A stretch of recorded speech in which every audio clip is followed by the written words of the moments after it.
Así que para eso quiero que se imaginen que están en una cena familiar, están ahí con sus hijos, Juancito de 14 años, están ahí, una cena hermosa familiar y de pronto Juancito dice, papá, mamá, me quiero volver esotérico. 14 años. Bien, lo primero que ocurre es que preocupación. Esoterismo, ¿qué es eso? Uy, ¿qué se va a convertir en medium? Mi hijo va a meterse, no sé si va a empezar a tomar psicotrópicos, va a tener delirios místicos, va a andar por ahí, va a dejar de trabajar, va a dejar de estudiar, no voy a tener futuro, no voy a tener nietos. Un montón de preocupaciones, ¿no? Surgen ahí inmediatamente que el niño puede decir esto. Entonces, algo de eso podemos relacionarlos con el resumen del capítulo 1 del canto 3, porque aquí los sabios, ¿y por qué este niño de 14 años de pronto quiere ahora meterse en el esoterismo? Porque estuvo participando en un Bhakti Sadhana y él escuchó que los sabios en el canto 2, al final del canto 2, ahora estamos al principio del canto 3, le dijeron a Sutta Goswami, por favor, háblanos cosas más trascendentales, cosas más elevadas. Así termina el canto 2 y así comienza el canto 3, el que estamos estudiando. Aparte parece que este Juancito también había escuchado una clase mía, que la pueden ver por acá arriba, los placeres de las personas iluminadas, y dijo, ay, yo quiero esos placeres, no otros placeres. Entonces, de pronto, los objetivos de este niño cambiaron. Muchas preocupaciones, por ejemplo, de los padres, que es esoterismo, qué le va a pasar a mi hijo. Entonces, en base a eso, algunas cosas se aclaran en este tercer canto y obviamente en los cantos anteriores del Bhagavatam con respecto a esto. La primera definición de esoterismo que nosotros entendemos es algo que está oculto a los sentidos y a la ciencia y solamente es perceptible o asequible para personas que tienen un nivel de visión espiritual. Claro, cuando hablamos de eso, muchas veces esto se confunde con medio, con ver espíritus, con cosas raras, ¿no? Alucinaciones y todo eso. Entonces, es válida la preocupación de los padres de Juancito. Entonces, me gustaría invitarlos a ustedes a esta clase a hablar acerca de cuáles son las aptitudes realmente, o sea, para disfrutar de un esoterismo sano, cuáles son los placeres que hay en ese esoterismo y cuando este es sano, y unas claves para que Juancito pueda abordarlo adecuadamente y no muera en el camino, o se diagnostique mal por su psiquiatra en el camino. Es posible que Juancito sea esotérico y siga estudiando y trabajando y teniendo familia y darnos nietos. ¿Cómo ser esotérico con los pies de la tierra? Es posible. ¿Cómo es vivir como un esotérico? Y realmente cuáles son los placeres que va a disfrutar mi hijo, ¿no? Juancito. ¿Cuáles son los placeres que se disfrutan en el esoterismo? Bien, tenemos acá estos hermosos 13 minutos para charlar acerca de esto.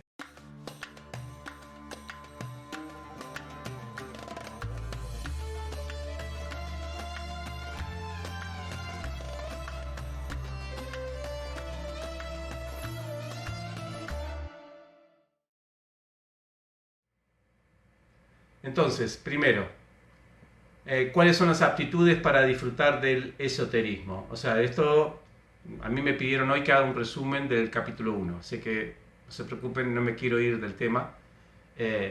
Los sabios pidieron en el capítulo anterior, o sea, en el canto 2, que eleve su nivel de instrucción a Sutta Goswami a cosas más trascendentales. ¿Qué estaba hablando algo? Acerca de asuntos exotéricos, o sea, hablaba acerca del mundo.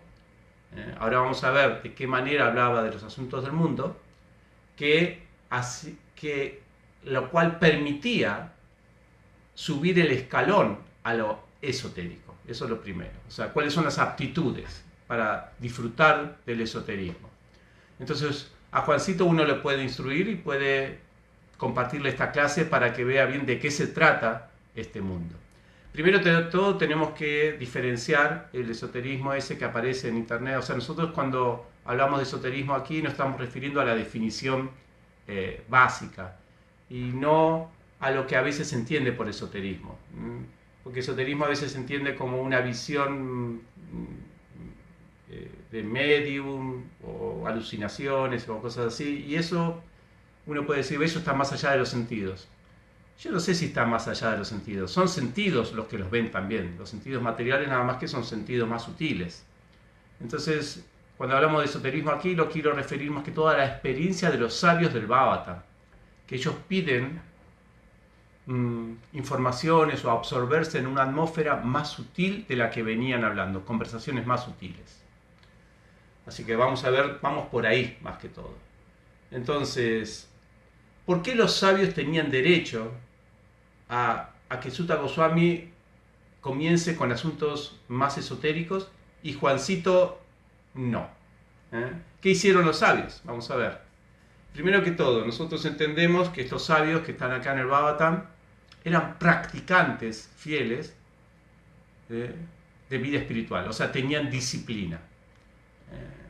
Esto se ve más que todo en el canto 1, cuando ellos preguntan acerca de qué es la mejor actividad para hacer que dé felicidad al ser, cuáles son las actividades mejor para toda la humanidad. Ellos están interesados en la práctica, en lo que debe hacer un ser humano. No como a veces se ve en lo que yo quiero obtener de mis visiones psicodélicas, sino que cómo practicar, cómo disciplinar mi vida para ser apto para recibir los beneficios, en este caso, del esoterismo o de las experiencias espirituales. Entonces lo primero es eso, los sabios eran disciplinados, esto se ve en todos los anteriores capítulos, o sea que si a Juancito hay que decirle algo, le diríamos, está bien, pero ¿sabés lo que significa? No es que te tomás ahora una bebidita por ahí, un mezcal o algo así, ya sos esotérico, ¿no? O te vas a un grupito de medium, no. Esoterismo significa que vas a tener que tener disciplina, inclusive un poquito más de disciplina que la que se requiere para los disfrutes materiales, o inclusive lo mismo, porque en realidad para nosotros alcanzar beneficios en esta vida necesitamos ser disciplinados. Hay un estudio interesante, la otra vez mi esposa me lo estaba comentando, un estudio que se hizo, científicos que hicieron, que es sin paralelo, es un estudio que hicieron por 40 años, interesante, ¿no? 40 años, estudiando a las mismas personas. Esto es un único en la ciencia. ¿Y qué se dedicaron a estudiar? ¿Cuál es el poder de las funciones ejecutivas? Que en este caso serían las funciones, ¿no? Más que todo de la inteligencia, las funciones para autorregularse. Ellos ya descubrieron, o sea, ya lo analizaron, ya tienen pruebas bien empíricas de que una persona que tiene capacidad de autorregularse o que se esfuerza por autorregularse, o su capacitación, su educación en la infancia o lo que sea, tiende a la autorregulación, indefectiblemente en la vida tiene más éxito en todos los campos: vincular, emocional, laboral, social, etc. Así que no estamos hoy para decir, ya con estas pruebas, que no, de ser disciplinado te puede cohibir tu libertad, tu creatividad. No. La disciplina, la autorregulación es la pauta justa para nosotros ser exitosos en todo nuestro desarrollo en la vida. ¿Qué decir del desarrollo espiritual? Entonces, si pueden silenciar ese micrófono que está ahí abierto, por favor. Gracias. Entonces, eso por un lado. Entonces, lo primero que hay que decirle a Juancito, a ponerse las pilas, a practicar. ¿Y qué hago? Bueno, venite a Bhakti Sadhana todos los días. ¿Podés hacer eso? Si no podés hacer eso, no hablemos acá de esoterismo. A levantarse tempranito, y si podés en los dos Bhakti Sadhana, el de las 6 y de las 8 de la mañana. Estate ahí una horita con el grupo de personas haciendo su meditación correspondiente, cantando y escuchando las clases. Por lo menos. Y eso también significa un montón de otras actividades de disciplinas durante la vida. Así que lo primero que los sabios tenían era disciplina. Por eso ellos tenían derecho a pedirle a Sutta Goswami, por favor, porque Sutta Goswami no dijo nada, no dijo, pero ustedes no están practicando vida espiritual y me piden cosas más elevadas. No, seguimos con lo exotérico. No, no, no. Inclusive en el capítulo 1 ya comienza Sutta Goswami a hablar acerca de aspectos que no se habló antes, ¿no? Más esotéricos. Y otro asunto interesante también de la conducta o la actitud, más que todo, que tenían los sabios para llegar a aspectos más profundos o más sutiles espirituales, que lo determinaban como aptos para eso, eran que ellos respetaban la sistematicidad de la vida espiritual o del conocimiento espiritual. Eso es muy interesante. Nosotros lo tenemos en el canto 2 esto. Cuando Parikshit comienza a preguntar, ustedes se imaginan, tenían al gran sabio más esotérico del universo, Shukadeva Goswami. Cuando Parikshit comienza a preguntar, le pregunta por cosas de este mundo. ¿Cómo ver este mundo? No el mundo que todavía ni siquiera percibimos. ¿Cómo ver este mundo? No los fantasmas que andan por ahí. No, yo quiero ver este mundo de manera trascendental. Quiero ver a mi familia de manera trascendental. Quiero ver mi trabajo. Quiero ver lo que estoy haciendo. No quiero ver alucinaciones místicas. La primera pregunta de Parikshit es cómo este mundo fue creado por el Señor. Quiero ver la naturaleza espiritual que fundamenta este mundo y todas sus actividades. Esas fueron las primeras preguntas. Esto es un respeto por lo que está más cerca nuestro y no estirar el brazo a algo que, o la mirada a algo que todavía ni siquiera conocemos. Todavía no conocemos la naturaleza espiritual de este mundo, que decir conocer la naturaleza espiritual de mundos superiores. Esto es lo primero. Canto 2 prácticamente es toda esa información. Es la información del universo, cómo fue creado, la naturaleza espiritual que fundamenta esa creación y todo eso. Entonces, algo importante es que si querés esoterismo tenés que empezar de cero. Tenés que empezar a estudiar seriamente. Para eso, bueno, hay cursos. Por aquí arriba debe haber un link de cursos para Activando Conciencia o para Cultura del Bhakti. Así que a unirse a esos cursos y a empezar a estudiar desde el comienzo. Estas son las aptitudes. Luego, se puede ser, porque la otra preocupación puede decir los padres, bueno, sí, quizás va a hacer todo eso, va a participar en el Bhakti Sadhana, va a tomar los cursos en Cultura del Bhakti, va a ser disciplinado y todo eso, pero realmente vamos a tener un hijo que nos va a dar nietos con eso. Va a ser Juancito va a tener los pies en la tierra. ¿Se puede ser esotérico con los pies en la tierra? ¿Es posible? ¿Cómo es vivir como un esotérico? ¿Qué es tener un hijo esotérico? ¿No? ¿Qué me va a pasar a mí? Entonces no hay que preocuparse mucho si se hace como corresponde. Es una ciencia eso. Y el lugar donde más se explica la ciencia del esoterismo en la vida cotidiana, obviamente es nuestro Bhagavad Gita, ¿no? Arjuna pensaba que ser esotérico es ser como Juancito y no sé qué alucinación tener de la vida espiritual. Y Krishna en todo el Bhagavad Gita le dijo, no. El esoterismo sano es desempeñar tu deber yógicamente. O sea que ahí tenemos toda una información. Si quieren más saber cómo practicar el esoterismo del Bhagavad Gita, solamente lean el Bhagavad Gita, lean la guía para comprender el Bhagavad Gita de Hrimananda Maharaj. Hagan clic aquí donde dice curso Bhagavad Gita. Hay un montón de formas de entender realmente cuáles fueron las enseñanzas de Krishna a Arjuna. En este caso, en el Bhagavatam, nosotros podemos entender cómo los sabios o qué nos ejemplifica este capítulo 1 del canto 3 con respecto a qué significa tener los pies en la tierra y ser esotérico. Tenemos en este capítulo 1 del canto 3 la historia de Vidura. Fíjense en Vidura, la manera en que él iba a ser esotérico es que él hay una parte del capítulo 1 que dice que él vio en la energía externa la energía interna actuando. O sea, esto lo que quiere decir es, él vio en acontecimientos de la vida normal, inclusive acontecimientos muy desagradables. En este capítulo se explica el acontecimiento ese de que su sobrino Duryodhana lo insultó. Y él vio en eso no las gunas, no vio las modalidades de la naturaleza. Él no vio que, este Duryodhana es un materialista y yo en realidad soy un santo. No vio eso, no lo vio por ahí, no lo vio desde el punto de vista material, sino que lo vio desde el punto de vista espiritual. Por eso se dice que él vio cómo la energía espiritual trabajaba en la energía material. O sea, en los acontecimientos de la vida material, él vio cómo trabajaba la energía espiritual.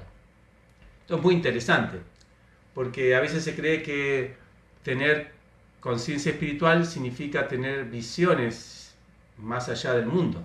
Pero no, es ver el mundo, es esa habilidad para identificar lo que mucha gente habla, en vez de coincidencias, diosiciencias, ¿vieron? Es para identificar a Dios en todas las actividades que van sucediendo en la vida. Esa habilidad que no requiere que nosotros veamos a Dios cara a cara o tener alguna experiencia extrasensorial, sino que nosotros podamos ver en la vida cotidiana, en cada palabra que decimos, la presencia del Señor. ¿Miren cómo hacen los psicoanalistas?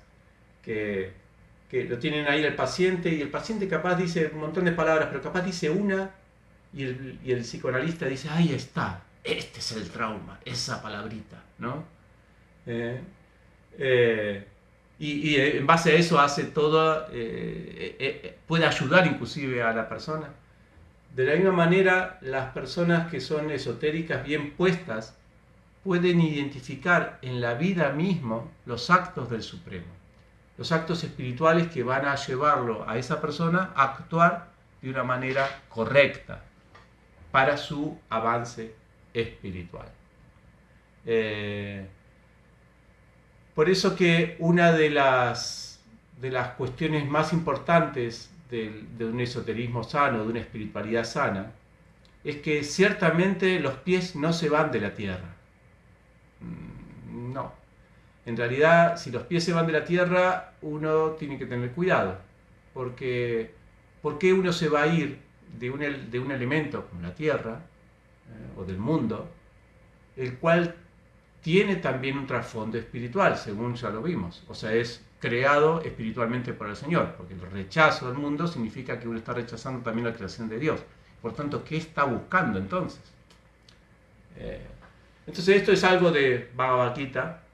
Bhagavad Gita más bien nos propone, más que el asunto de abandonar las actividades, que nuestra mente esté fija en encontrar en este mundo lo que nos alienta para la vida espiritual. Vidura hizo eso cuando fue insultado por Duryodhana e inmediatamente aprovechó y dijo, esto es un gran broche de oro de mi enredo familiar material, ¿no? Este capítulo lo describe.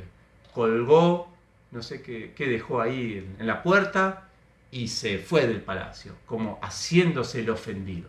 Esto ya es suficiente. No, porque Duryodhana le había dicho de todo, una falta de respeto completa.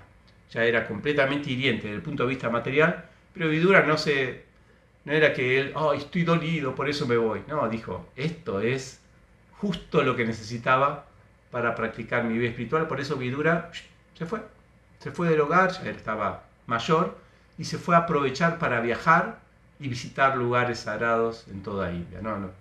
Fue muy experto en ese asunto. Entonces sí, es posible ser esotérico con los pies de la tierra, uno le puede decir, pero vas a necesitar, hay que decirle a Juancito, un gran entrenamiento y una gran exigencia para que vos estés fijo en ver, en percibir, en estar sensible a todo lo que te ayuda para la vida espiritual.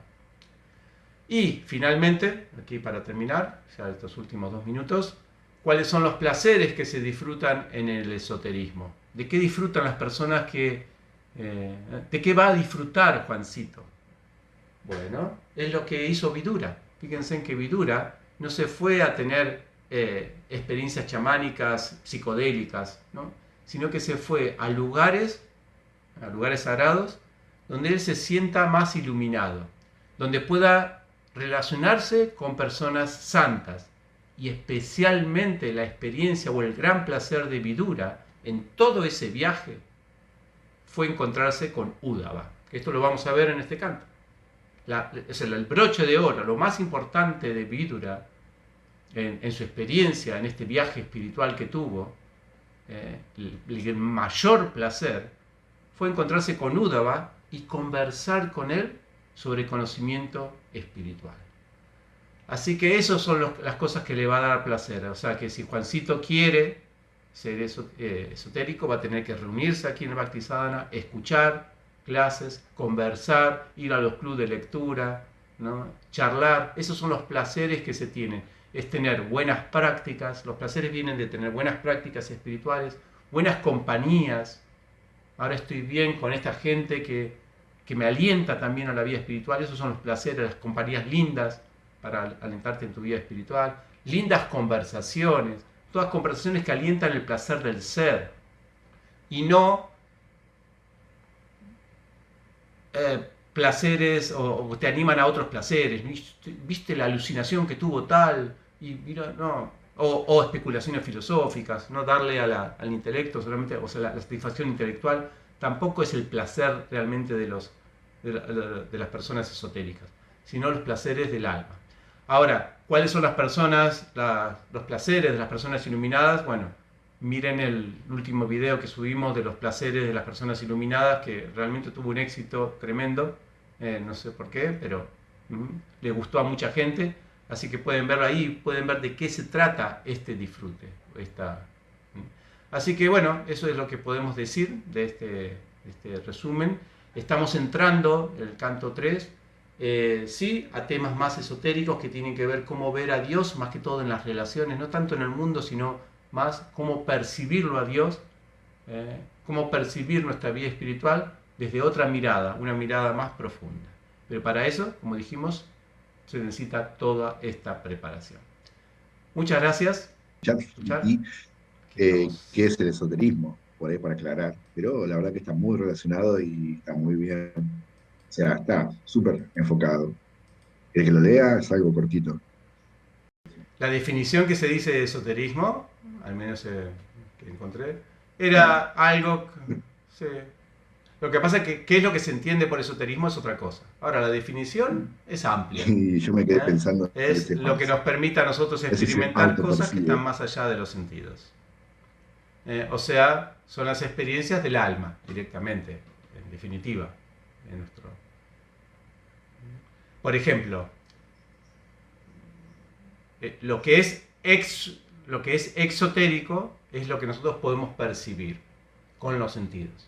Por ejemplo, las preguntas del canto 2 de Parikshit hablaba sobre los asuntos exotéricos, sobre el mundo, cómo se crea el mundo. Es algo que nosotros podemos ver.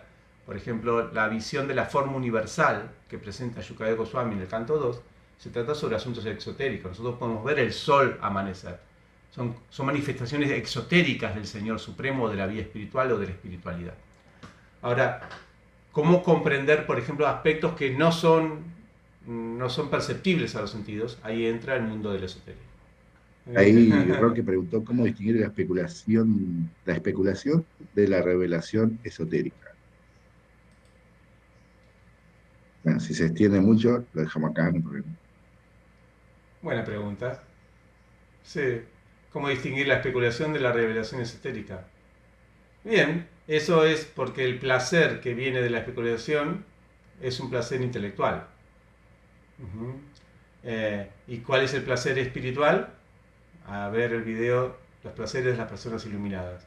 Si la charla que vos estás teniendo con alguien, te vas a dar cuenta que está metida en la especulación filosófica porque no te hace percibir en vos mismo alguno de los 3 placeres de las personas iluminadas, que es un poquito más de eternidad, de sentirte eterno, un poco más de visión amplia del mundo, conocimiento, o que te anima a vos a una relación amorosa con el Señor Supremo. Si lo que estás discutiendo con la otra persona te anima o te despierta alguna de esas 3 placeres de las personas iluminadas, eso es una filosofía buena. En cambio, si solamente es para debate, para decir, no, este es el pero este es el A y este es el I, entonces no, ahora yo sé que esto es así, y es solamente para estar, como es, activar o ¿cómo se dice? Seducir al intelecto. Entonces, no, eso es especulación filosófica, que está bien, puede servir para divertir a algunos, pero no es, digamos, el objetivo del Bhagavatam. ¿Está bien? Hay que percibirlo en uno mismo. ¿Qué es lo que está pasando? Cuando estás 2 horas hablando con un devoto o con alguien sobre filosofía y al final decís, ¿y esto qué me sirvió a mí para sentirme más eterno, con amplitud de conciencia más grande, o me animó esto más a mi devoción por Dios? Ah, no, si no me animó a ninguna de esas tres cosas, tuviste un parque de diversiones intelectual nada más. Subiste a un Muchas gracias. Disney Ahí está Yogeshwara y intelectual, nada Nakula, más. también levantaron la mano, perdón, viendo un poco. Privol. Mi pregunta está basada principalmente en el desarrollo y avance espiritual de las personas y en qué momento se considera esotérico, si es que se considera el Mahamantra o el canto del Hare Krishna, o en qué situación está. Completamente, completamente. Todas las prácticas espirituales, al menos las prácticas serias, como por ejemplo el cantar Hare Krishna o el meditar o el japa en Krishna, se considera, obviamente nosotros podemos considerarlo en el mundo esotérico, porque los beneficios que uno obtiene tienen que ver con despertar espiritual. No tiene que ver, o sea, la experiencia que uno puede tener del Mahamantra, por ejemplo, Hare Krishna, tiene que ver con sensibilidad espiritual. O sea, ¿vieron el ejemplo ese que siempre se da de que un devoto se acercó a Prabhupada y le dijo, desde que estoy cantando ya veo luces azules por todas partes? Y Prabhupada le dijo, seguí cantando que se te va a pasar. Entonces, tenemos ahí que el Mahamantra no es para las sensaciones materiales. Si tenés, bueno, fíjate vos, habla con tu psiquiatra preferido, ¿no? Pero no es el punto.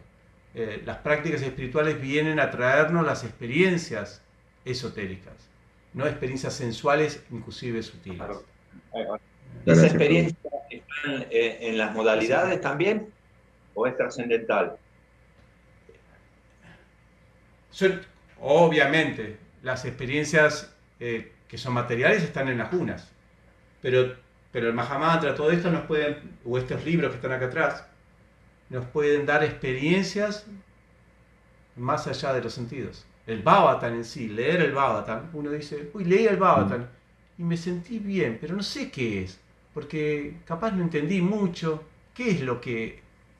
Porque uno, por ejemplo, tiene más experiencias sensoriales capaz con leer el libro del Señor de los Anillos, qué sé yo, qué divertido, qué sé yo, ¡ay, qué lindo! ¿No? Y la mente ahí capaz se divierte, ¡ay, qué lindo! La novela esta, el otro. Entonces uno ahí sí siente experiencia. Uno lee el Bhagavatam y son historias que qué sé yo, bueno, literariamente no es que son la gran novela que va a salir, ¿no? Son historias así, pero de pronto son historias que algo le producen, como dice el Bhagavatam mismo, una revolución en los corazones de las personas. Sí.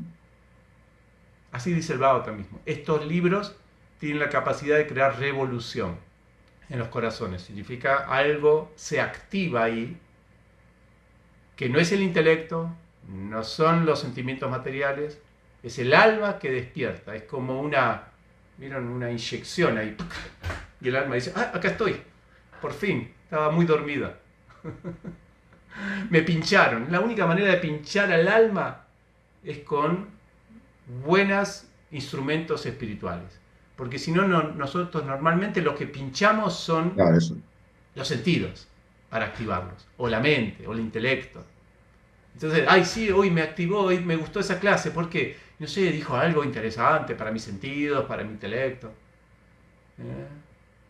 Pero no activó realmente mi entusiasmo espiritual.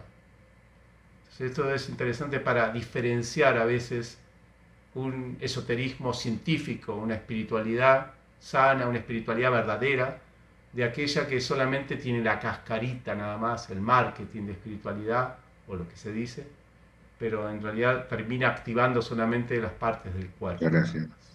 Hay algo más, pero si ¿Está bien? ya es tarde, ya está. Bien. Ahí Sudama pregunta Sí. así. Primero tendríamos que preguntar quiénes somos, luego se podría llegar a esoterismo.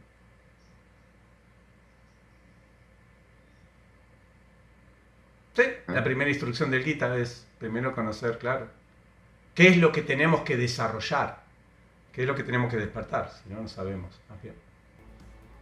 Es un buen punto ese. Si no, parece que nosotros tenemos que desarrollar más el cerebro, que eso significa iluminación espiritual. Cuanto más cerebro, cuanto más matemáticas sepamos, más espiritual somos. No, estamos algo raro ahí. No, lo que hay que desarrollar es lo que nosotros somos. Muchas gracias, Prabhu. Bien, Bueno. estamos.